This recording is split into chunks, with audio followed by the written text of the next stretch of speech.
se retrouve pour une nouvelle vidéo et cette fois il s'agit du book haul du mois d'octobre 2022. Alors le book haul est divisé finalement en deux parties. Pourquoi? Parce que en octobre j'ai reçu mon pack Plume Blanche 2023 avec les 12 livres à paraître cette année. Et je vous ai fait cette vidéo en unboxing. Donc après réflexion, je me suis dit, ça ne sert à rien de représenter des livres que tu as déjà montré les couvertures, que tu as déjà fait les résumés lors de l'unboxing dans le book haul. Je vous invite donc à aller voir cette vidéo, vous la trouvez en barre d'infos et si j'arrive à la mettre dans le petit i. Parce que malgré tout, ce book haul constitue 11 livres. Avec les 12 de Plume Blanche, ça fait donc 23 livres reçus au mois d'octobre. Ça fait un petit peu beaucoup là pour moi, ça commence à faire beaucoup. On commence tout de suite avec Fais-moi une place d'Emma Green chez Addictive au format poche. Et en plus celui-là il est déjà lu. On y suit une jeune femme, Juliette, qui aime chanter et qui voudrait vivre du chant. Elle se retrouve dans une situation un peu délicate à cause de sa maman, elle se retrouve sans appartement. Je ne vais pas vous en dire plus, mais elle va découvrir, toujours grâce à sa maman, que cette dernière lui a acheté un viager, je crois que c'est comme ça qu'on appelle ça. Elle va donc s'y rendre, mais dans ce viager vit une petite grand-mère qui a son petit caractère bien à elle. Alors elle ne va pas tout de suite lui dire qu'elle est la propriétaire du viager, parce qu'en fait sa maman a mis ce viager à son nom il y a des années au cas où s'il y a un problème, etc. Elle ne lui dit pas tout de suite qu'elle est la propriétaire, elle va en fait dans la rue, je ne sais plus, il se passe quelque chose, je crois qu'elle fait tomber un truc ou la mamie fait tomber un truc, mais bref. La mamie tout de suite propose à cette jeune femme, à notre Juliette, de devenir sa colocatrice. En effet, elle a un certain âge, elle a envie de continuer à vivre dans sa belle maison. Elle lui propose de venir vivre dans sa demeure, c'est une sorte d'hôtel particulier qui est sur les hauts de Montmartre, hein, si je me rappelle bien. Oui, voilà, sur les hauteurs de Montmartre. Elle lui dit, voilà, tu logeras, tu auras ta chambre, ta salle de bain à l'étage supérieur, tu t'occupes de moi, tu me sers le thé, tu me fais un petit peu à manger, tu me chantes des chansons parce qu'elle entend que Juliette chante et c'est une mamie qui adore Suzanne. Elle adore la musique, elle adore les chansons. Donc voilà, c'est un deal entre elles deux. Elle est nourrie logée gratuitement et elle peut à côté de ça le soir aller chanter dans les bars certains soirs par semaine. Mais très vite, elle va rencontrer Laszlo, le petit-fils, enfin un des nombreux petits-enfants que Suzanne possède. Mais elle a une relation particulière avec Laszlo. Laszlo qui est aussi ténébreux qu'attirant et que dangereux. Voilà, une petite histoire qui se passe en France, toute douce, toute mignonne. Moi, personnellement, j'ai adoré, mais je vous en reparlerai. Emma Green, Fais-moi une place, chez Addictive au format poche. Le second livre que je me suis acheté, c'est Au cœur d'une nuit de Noël de Erika Boyer chez Hugo, une romance en format poche. On y suit en fait Laïla, une jeune femme, je l'ai aussi lu donc, qui est une jeune femme de couleur, donc déjà on a de la représentation, et elle adore Noël. C'est une grande fan de Noël et des pâtisseries de Noël, des décorations, et elle partage cette passion avec son meilleur ami Sydney depuis des années. Elle est par contre, ils ont ouvert leur propre entreprise d'ailleurs avec d'autres amis à eux. Ils ont décidé de faire ça. Ils ont ouvert leur entreprise qui est au seuil des délices, qui fait donc des pâtisseries, des choses sucrées. Comme ils sont une petite entreprise, ils fabriquent tout dans leur appartement. C'est vraiment une bande de jeunes, ils vivent ensemble. Sydney, Laila et je sais plus, il y a un autre gars et deux filles. Voilà, ils sont 5 et ils gèrent leur entreprise. L'autre gars, il est aux finances. Sydney, il est très doué en pâtisserie, donc il est à la pâtisserie. Une des filles, elle est spécialisée dans le côté sucre salé, donc ils fabriquent tout dans leur appartement. Et puis après, ils font un peu traiteur, hein, si vous voulez. Voilà, comme c'est une petite entreprise, ils n'ont simplement pas leurs locaux. Et ça se passe à la période de Noël, donc bien sûr, ils ont leur petit chalet dans le marché de Noël. Et ça se passe, je ne sais plus où ça se passe, mais c'est aussi de toute façon en France. Donc on a vraiment tout cet esprit de Noël. Et on va suivre Laïla. Laïla qui souffre aussi de quelque chose. Laïla qui est d'origine, je ne veux pas vous dire de bêtises, je crois qu'elle est d'origine musulmane. En tout cas, elle n'est pas chrétienne. Ça, c'est une certitude. Et du coup, dans sa famille, on ne fête pas à Noël. Mais comme elle aimait Noël par-dessus tout depuis toute petite fille, ses parents faisaient l'effort. Quand elle était petite, on fête Noël à la manière chrétienne, entre guillemets. Mais maintenant qu'elle est adulte, ses parents sont là, grandis un peu, arrête avec Noël, tu es une femme, va faire tes études au lieu de cuisiner des trucs avec tes potes, ça ne te tiendra pas la route.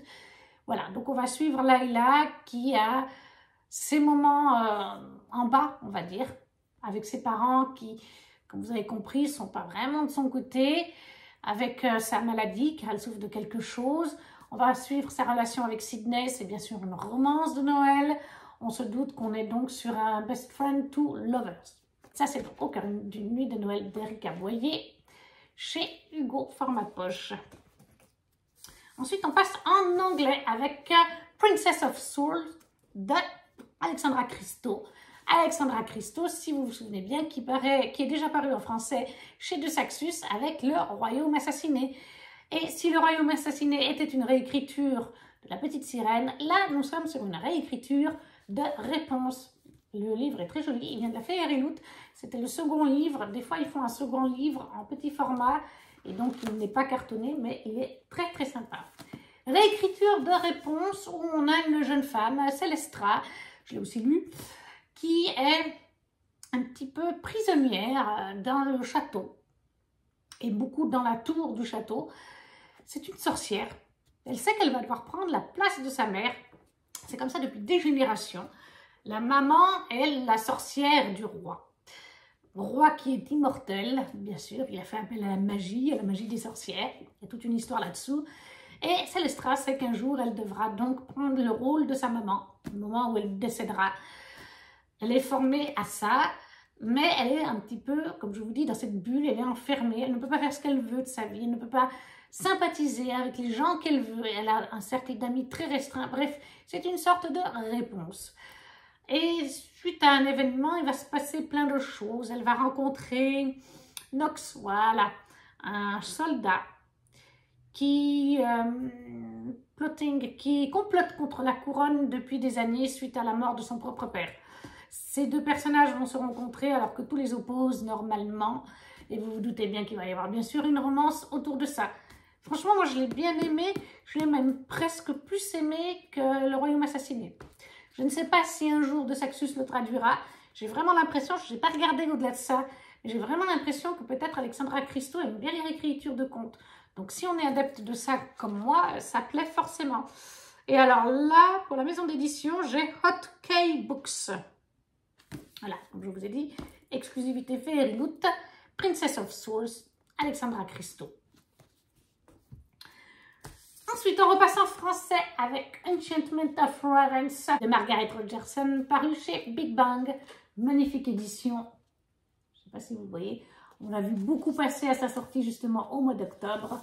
Moi, je vous le présente 6 mois après environ. Enfin, vaut mieux tard que jamais.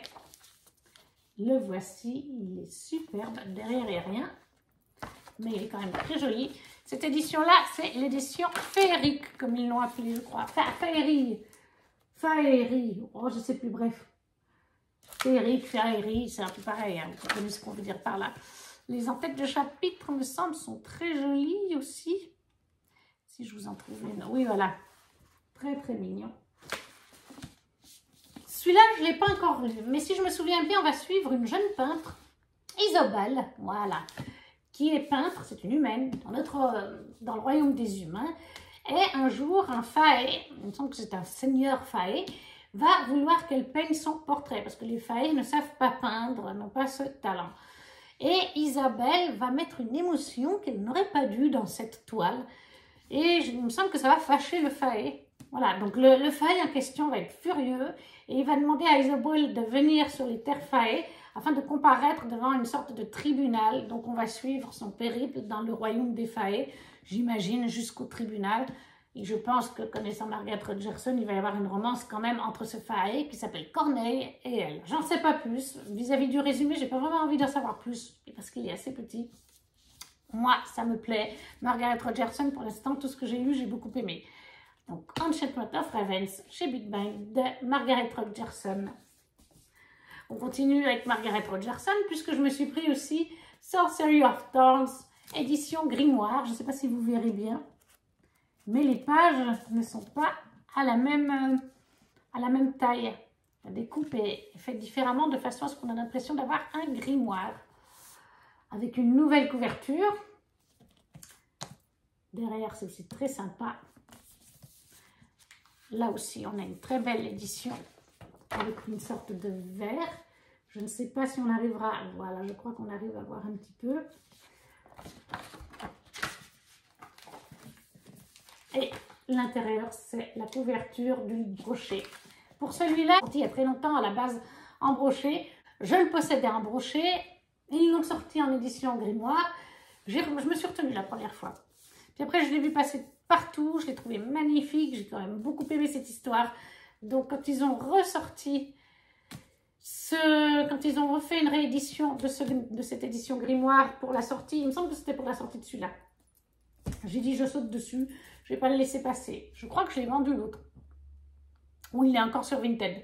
Voilà, mais l'édition collector. Dans Enchantment of Ravens, on suit Elisabeth, qui est une jeune femme qui est en formation dans une bibliothèque pour prendre soin des livres parce que les livres sont vivants. En fait, ce sont des espèces... à l'intérieur d'un livre se cache une sorte d'entité démoniaque, de magie. Et il faut une formation pour pouvoir dompter quelque part ces livres. Sauf que malheureusement, un jour, Elisabeth va découvrir un cadavre de sa chef supérieure. Il me semble que c'est elle, de mémoire. Elle a été tuée, il semblerait d'ailleurs, par un livre. Je me souviens que, parce que je l'ai lu mais il y a longtemps, je me souviens qu'à un moment donné, Elisabeth va avoir une épée. Je crois qu'elle la retrouve sur le lieu du crime, mais je ne suis pas sûre. Et elle veut découvrir la vérité. Qui a fait tuer sa chef? Quel démon? Enfin, qu'est-ce qui s'est vraiment passé? Et elle va être aidée dans son enquête par un sorcier, Nathanaël. Alors au début, elle n'aime pas Nathanaël parce que on dit que les sorciers, c'est des êtres maléfiques, tout ce qu'on veut, on s'en méfie. Mais voilà, elle va s'allier avec Nathanaël pour découvrir la vérité parce qu'il semblerait qu'il n'y ait pas que sa bibliothèque, qu'il y ait des soucis et qu'il y ait un complot à plus grande échelle. On est dans un univers de fantasy complètement inventé, mais franchement, moi j'adore des bibliothèques, des livres magiques qui s'animent, qui ont une espèce d'entité propre, une romance, bien entendu, tout pour me plaire. Sorcery of Town de Margaret Rogerson chez Big Bang, en édition collector, bien sûr. Toujours une édition collector, c'était le mois des éditions collector, La passeuse de mots, le tome 1 de Jennifer et Alaric Twice chez Hachette. Regardez-moi cette magnifique édition, je ne sais pas si vous verrez bien. Il y a une espèce de gaufrage, je crois qu'on appelle ça comme ça. Il y a donc un effet sur le bleu, il y a bien sûr le côté argenté. La tranche est jaune. Dans La passeuse de mots, on suit Aria, qui est une jeune femme qui vit dans un royaume de fantasy complètement inventé avec ses parents, tout près de la capitale, et elle est d'ailleurs amie avec un des princes du royaume, Aiden. Sauf qu'un jour, lors d'une fête pour le traité, que le roi a fait mettre en place, un traité qui gère un peu la magie, eh bien, il y a une attaque dans le château. Les princes disparaissent, on ne sait pas s'ils sont enlevés ou morts, on ne les trouve plus. Le roi et la reine sont morts, ils ont été tués lors de cette attaque par des espèces de géants de glace, de créatures de glace. Aria va elle-même subir des blessures, elle va réussir à en réchapper. Et un petit peu après, lorsqu'elle va enfin ressortir de chez elle, après avoir soigné un petit peu ses blessures, elle va faire la rencontre d'une femme, je crois qu'elle s'appelle Cassandre de mémoire, parce que je l'ai lu il y a un petit moment, j'ai lu les 2 premiers tomes, et elle lui explique qu'elle est une passeuse de mots, et qu'elle-même, donc Aria, en est une. Aria qui adore en effet de toute façon la lecture. C'est pas des mots vis-à-vis de la lecture, c'est des mots que les passeurs de mots voyagent dans leur univers, afin d'aller capturer les mots. Ils ont une sorte de volonté, ces mots. Et certains mots, vous pouvez les attraper facilement. D'autres s'attrapent beaucoup moins facilement, vont vous faire souffrir à quelque part quand vous allez devoir les attraper. Et le but derrière, ça va être de parcourir le monde, son univers, afin de trouver ces mots, de posséder ces mots. Une fois qu'elle les possède et qu'elle a appris à les apprivoiser, à quelque part, elle peut les utiliser. Par exemple, l'imé lui sert pour la lumière. Il y a un autre mot qui va lui servir à avoir son ouïe affinée, ce qui fait qu'elle va pouvoir entendre des fois des discussions à 4 ou 5 mètres comme si elle y était. Voilà, ça donne des pouvoirs, entre guillemets. Les mots sont doués d'une magie, seulement pour les passeurs de mots, bien entendu. Elle va être aidée dans sa quête par Killian, qui sera son guide. Un jeune homme très mystérieux, dont on ne sait pas grand-chose, qui est masqué. Il a un banana, il a un voile, une écharpe, je ne sais pas comment on peut appeler ça, devant le visage. On ne voit que ses yeux, même en dormant, même pour boire, même pour manger. Il garde son voile sur son visage, qu'on ne voit que ses yeux. Ça, c'est vraiment la base. Donc, Arya et Killian vont voyager, que ce soit dans le tome 1 comme dans le tome 2 d'ailleurs. Ils voyagent à plein de différents endroits afin d'attraper ces mots. Et en même temps, Arya, son but, c'est de retrouver le prince Aiden, puisque comme je vous ai dit, les princes, eux, ont disparu. Le roi et la reine sont morts, ils ont été assassinés, mais les princes, on ne sait pas. Tout est le mystère. Donc, Arya va partir en quête des mots et de retrouver les princes de son royaume, surtout Aiden. Magnifique édition de Jennifer et Alaric Twice chez Hachette, la passeuse de mots, le tome 1. Après, on passe un petit peu chez De Saxus, mais toujours des éditions collector, avec Chasseur de flammes, donc chez De Saxus, Les sables d'Araouia de Hafsa Faisal. Très dur à dire. Premier De Saxus qui a un jaspage. Il est magnifique, alors qu'on ne peut pas dire le contraire, l'édition collector est absolument magnifique. Lui aussi, il est lu. Je vous présente énormément de livres qui sont lus finalement. C'est une bonne chose, vous allez me dire. Regardez-moi ça. Il est trop beau. Derrière, non, il y a rien. Oui, il y a quelque chose. Il y a une petite page d'accroche. Trop beau. Là, vous avez la carte du monde. Je vois plus rien, je ne sais pas si je la montre bien. Voilà.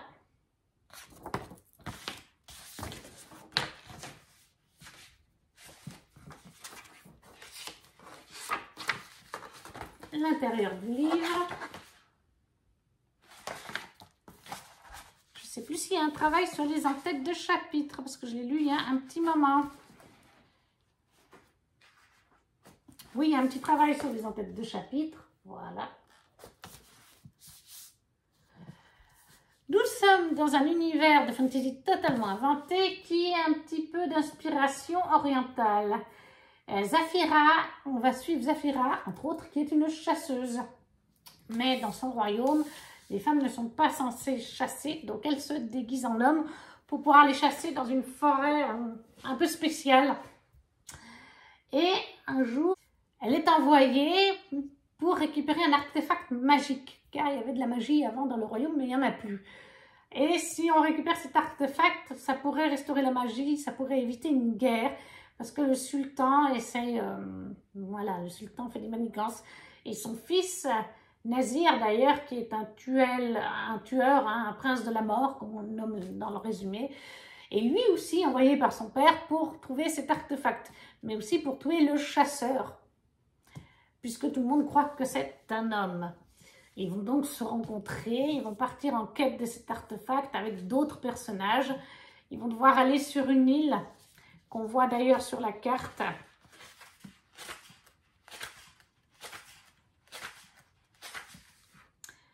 Sahar, l'île qui est là au milieu. Je ne sais pas si je suis bien centrée, voilà, là au milieu.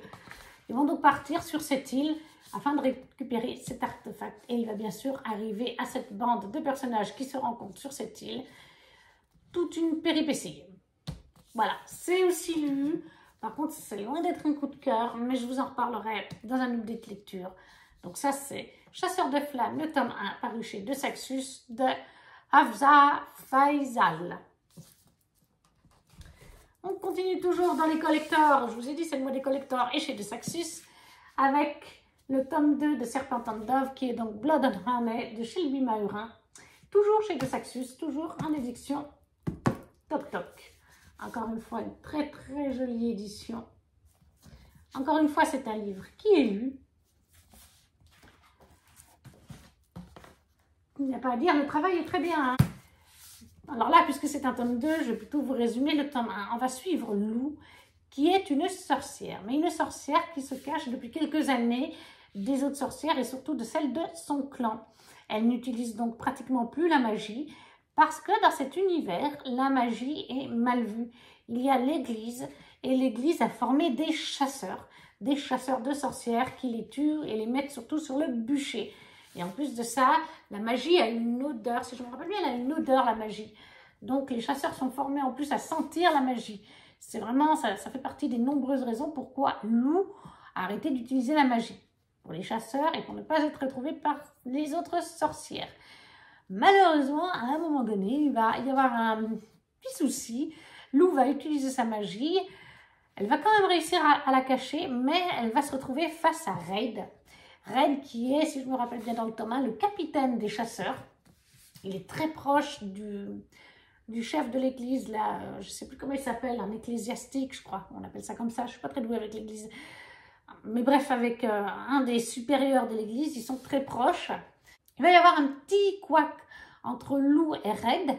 Et malheureusement, ce couac va finir en public. Et ça va mettre l'église et les chasseurs dans une position délicate. Et le supérieur de l'église va donc proposer à Red d'épouser Lou. Ainsi, ce qui vient de se passer entre eux, je ne veux pas vous dire quoi, ne sera pas mal vu par la société parce que tout le monde se dira « Ah, mais ils étaient fiancés, donc ça passe s'ils sont fiancés. » Donc, ils sont tous les deux un peu genre « Non, mais non, mais non. » Mais puis Lou va réfléchir et elle va se dire « Mais j'évite mon clan de sorcières pour des raisons que vous découvrirez dans le roman. » Et Red est le chef, à quelque part, le capitaine donc des chasseurs. Donc, si je m'unis à lui, je vais vivre au sein de l'église, dans le temple des chasseurs, et les sorcières et celles qui me veulent du mal ne pourront pas me retrouver, ou si elles me retrouvent, elles auront des bâtons dans les roues. Donc elle finit par accepter. Mais il va se passer, bien sûr, vous imaginez, bien plus de choses. On est sur un enemies to lovers, puisque lui, c'est un chasseur de sorcières, et elle, c'est une sorcière. Ça, c'est donc le tome 2. Lui aussi, il est lu. Blood and Honey de Shelby Mahurin, chez De Saxus. Toujours chez De Saxus, ça n'arrête pas chez De Saxus. L'Empire du Vampire de J. Christophe, le tome 1. Une grosse brique qui est absolument magnifique. Il y a 2 éditions collector, il y a celle-ci et il y a celle qui a été vendue exclusivement lors de la venue de J. Christophe. Il a fait une tournée de librairie française. On ne pouvait l'acheter qu'à ce moment-là. Là, vous avez une première carte qui n'est pas la même, si je me rappelle bien, que celle qu'on a à la fin. Et non, là c'est plus précis, c'est le voyage de Gabriel. Là nous avons le dos de l'édition. Il est vraiment magnifique. Comme je vous dis, il y avait 2 éditions. Alors là, il est différent, le motif ne sera pas le même. Et la couverture est là noire et l'autre a des couleurs noires et rouges et blanches. Et l'autre a du doré et du gris, je crois. Mais je préfère largement cette couverture. Et alors, chose que De Saxus n'avait encore jamais fait, mais bon, je pense que c'est parce que de toute façon, en VO, c'est le cas. Il y a dans ce livre des illustrations. Alors, il y a des très belles, pour les parties, voilà, ils ont fait vraiment un travail de fifou. Et il y a en fait des illustrations, mais faut-il que je vous en trouve une? On a par exemple une des illustrations et il y en a une bonne dizaine dans tout le livre. Alors bon, c'est pas que De Saxus a fait ces illustrations, c'est qu'elles sont présentes dans le livre en VO, tout simplement. Dans l'édition originale, c'est un souhait de J. Christophe de faire un livre illustré en fait. Mais il y en a tout plein tout au long du livre. Là, vous en avez une autre. Je vous en montre une ou deux. Elles sont superbes et ça apporte un plus au récit. Je vais remettre sa couverture. On verra peut-être un peu mieux ce que le livre c'est. Et puis j'ai oublié que cette édition avait une double couverture. Pour la première, il me semble que c'est la première fois que De Saxus fait ça aussi. Voilà. Il y a une des couvertures qui doit être l'anglaise et l'autre l'américaine. Et ils ont mis les deux. Comme ça, on choisit celle qu'on préfère.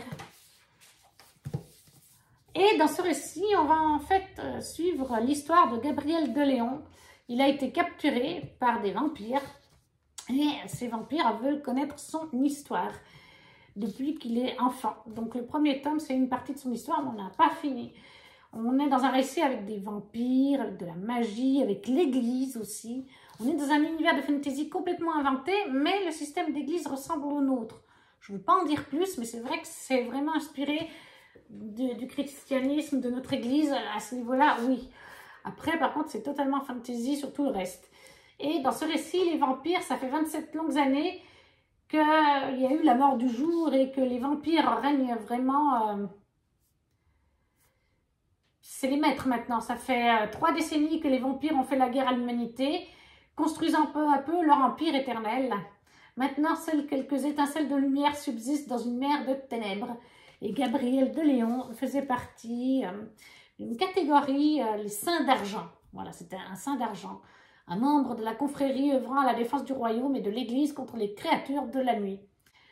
Donc on est clairement sur un récit mature, hein, il faut le dire, c'est du J. Christophe, c'est de l'adulte. Hein. Il y a du sang, il y a des meurtres, il y a du sexe, il y a de la violence, il y a tout ce que vous voulez. D'autant plus avec un récit de vampire, vous vous en doutez. On a vraiment des histoires d'amour, des batailles légendaires. On a une mission quête à quelque part. Je ne peux pas trop vous en dire, mais c'est vraiment un récit de fantasy épique. Moi, je l'ai lu hein, et je l'ai adoré. Franchement, j'attends la suite avec grande impatience. Il y a des choses que je n'ai pas vu venir, d'autres que j'ai trouvées très marrantes, qui m'ont fait penser à un autre livre. Mais je ne veux pas en dire plus. Mais voilà, il y a vraiment plein de choses dans ce livre. Mais c'est pour un public averti. Hein. Ce n'est pas à mettre dans des mains d'un jeune ado de 14 ans, moi je dirais. Même si de nos jours, les ados de 14 ans connaissent tout, ou presque. Mais ça reste, voilà, il y a de la violence, comme je vous dis, du sexe, du sang. Il y a des morts vivants, il y a tout ce qu'on veut. Mais moi, j'ai franchement adoré. Un vrai régal. Donc, Nevernight, le tome 1, paru chez De Saxus, de J. Christophe, en collector. Il y a un nom d'ailleurs ou pas? Non, c'est juste tome 1. L'avant-dernier arrive bientôt au bout.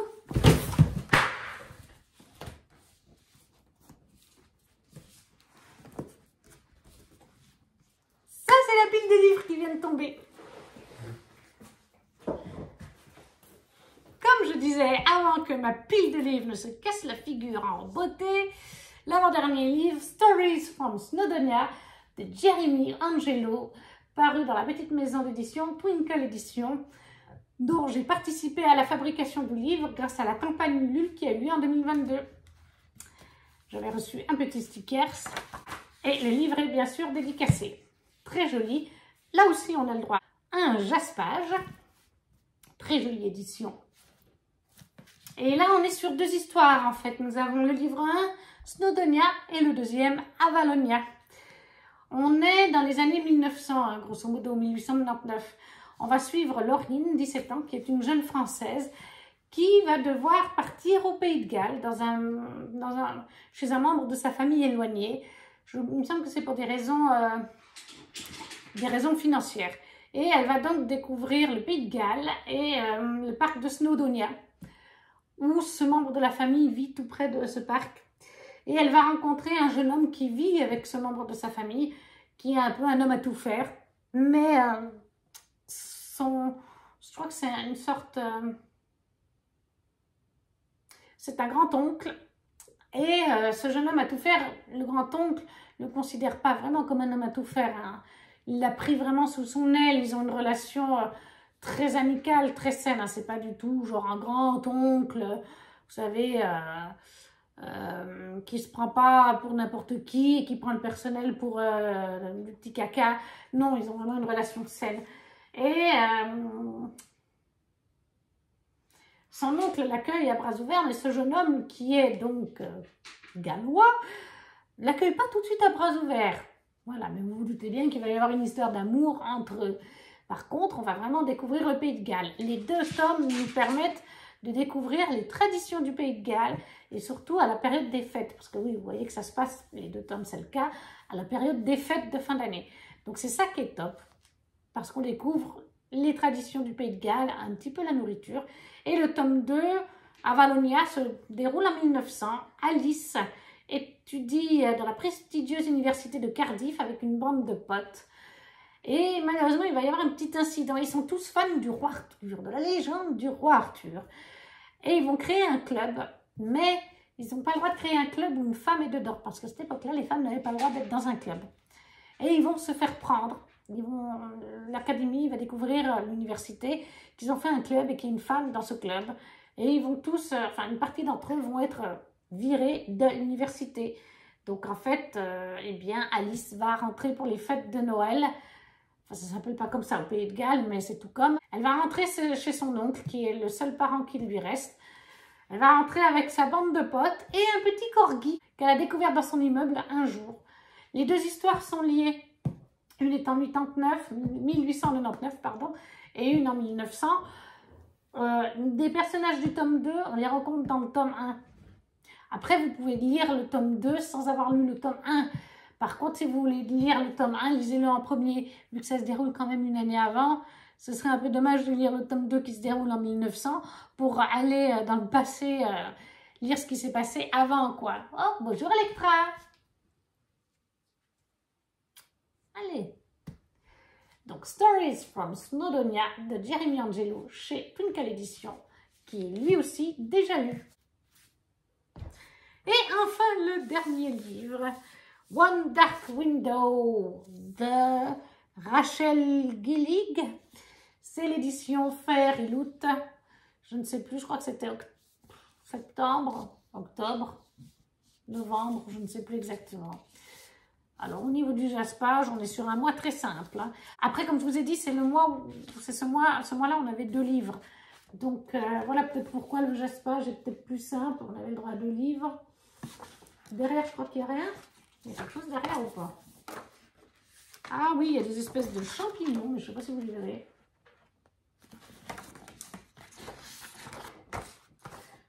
Et on a une deuxième couverture qui est cette fois avec des personnages et je ne vois rien du tout. Là, voilà. Là, on a une espèce de château.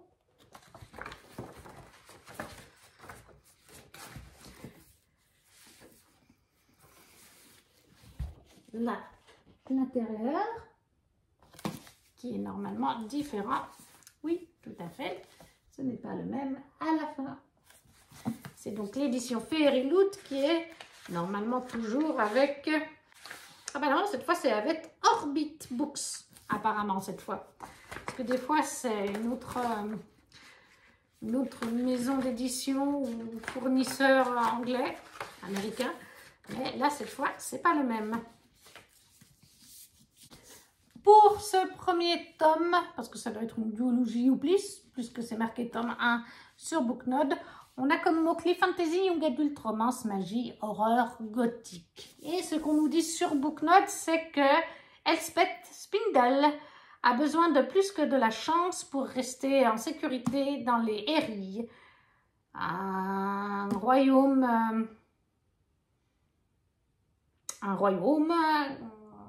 où elle a besoin d'un monstre. Elle l'appelle Nightmare, un ancien esprit qui est trappé, qui est ancré dans son cerveau, dans sa tête. Il la protège, il garde ses secrets. Mais rien ne vient gratuitement, surtout pas la magie. Quand Elspeth rencontre un mystérieux homme de la forêt sur la route, sa vie prend un tour drastiquement différent. On entre dans un monde d'ombre et de déception. Elle joint une quête dangereuse pour guérir le blunder, ça doit être une maladie ou quelque chose, de la magie noire qui l'infecte. Et le Highwayman et l'homme haut, il apparaît que c'est le neveu du roi, capitaine des hommes dangereux de Blunder et coupable de grande trahison, de haute trahison. Mais tous les deux, ils doivent aller dans les 12 providences, ils doivent réunir les 12 cartes de la providence, je pense que ça se traduit comme ça, Providence Card, les clés pour la cure, pour guérir. Mais tout va s'intensifier, l'attraction entre eux va s'intensifier. Elspeth va être forcée de faire face à de sombres secrets, excusez-moi. Le Nightmare est gentiment en train de prendre le contrôle de son esprit. Et elle ne sera peut-être pas capable de l'arrêter. Voilà. Je vous ai fait le résumé de Booknode, qui est quand même moins long que celui qui est là. Mais voilà, ce livre-là n'est pas dans mes priorités sur mes Fairy Loot, par exemple. Il y en a d'autres qui me plaisent beaucoup plus. Et voilà, on a enfin fait le tour des 12 livres. Je ne sais pas si j'arrive à les prendre. Vu comment ça s'est fini avant. En plus, c'est l'Empire du Vampire qui s'est cassé la binette. Quand on sait le prix qu'il vaut. Et voilà, la pile, tous réunis. J'espère que cette vidéo vous a plu. N'hésitez pas à me laisser un commentaire. Si vous ne savez pas quoi dire, vous laissez juste un petit smiley. Sinon, me dire quels livres vous font envie, ou si vous en avez lu certains. Si vous n'êtes pas abonné, à vous abonner. À laisser un petit pouce aussi, ça fait toujours plaisir. Et nous, on se retrouve très vite pour une nouvelle vidéo. Ciao, ciao!